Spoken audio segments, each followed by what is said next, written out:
On September 11th, 2001, along with hundreds of my fellow troops, I went to Ground Zero. No one asked us, no orders were given. We went because our city, our country, our neighbors were under attack, and we knew what to do. I want to tell you tonight about the people we call heroes, about the people who we applauded and put up banners for and wrote songs about and put into music videos and put movies on about and forgot about. That they were abandoned in their hour of greatest need and are still in growing numbers living in terrible physical and economic circumstances as they struggle with the carcinogenic effects of the toxic chemical soup Ground Zero became. How many people in here live in New York City? Okay. Take a look at everybody with their hands up. Can this side of the room, everybody stand up? Everybody on this side, if you're all rescue workers, will be dead in 4 years. Thank you. You'd all be dead in 4 years. That's our statistics. That's what's happening. In 7 years, it doubles. This is what Mount Sinai proved in a 17,000-page study.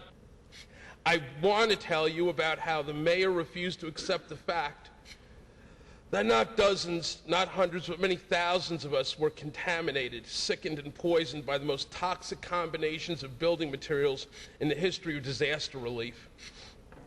And that for 5 terrible years, he ignored that fact. That's not how you treat people the city considered heroes. It's only been 5 years.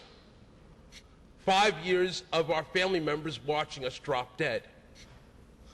And every time Popular Mechanics calls the people of this movement nuts, and every time Time magazine dismisses real, hard physical evidence that a new investigation needs to be launched into how concrete was pulverized, every time Time magazine dismisses that evidence and instead writes a 2-page article about the psychology of the conspiracy movement. These propagandists, professional liars and tools who cannot, even by any stretch of the imagination, be considered journalists, strike another nail into the coffin of another rescue worker. We who are still dying from 9/11, who went into the towers and into that pile, now live with those buildings in our lungs and digestive systems and our blood. And if you allow these scumbags to strip you and this movement of our legitimacy, you condemn first responders to death. We know what they did, they being the government. We know what they're capable of, and we know that they can do it again. How was the concrete pulverized? How was glass micronized into dust? And how was there molten steel? But a passport survived.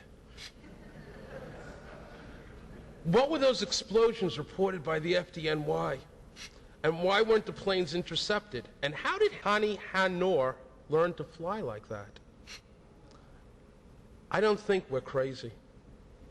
Everyone in this administration had motive, intent, and opportunity. Conspiracies are only evidence the courts won't hear. We came to your rescue on 9/11. Now thousands of us and our families need you to come for 2 hours. For myself and far too many of us, research and the effective treatment is going to arrive far too late.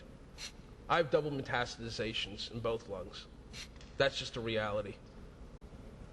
We were also killed on 9/11. Avenge us.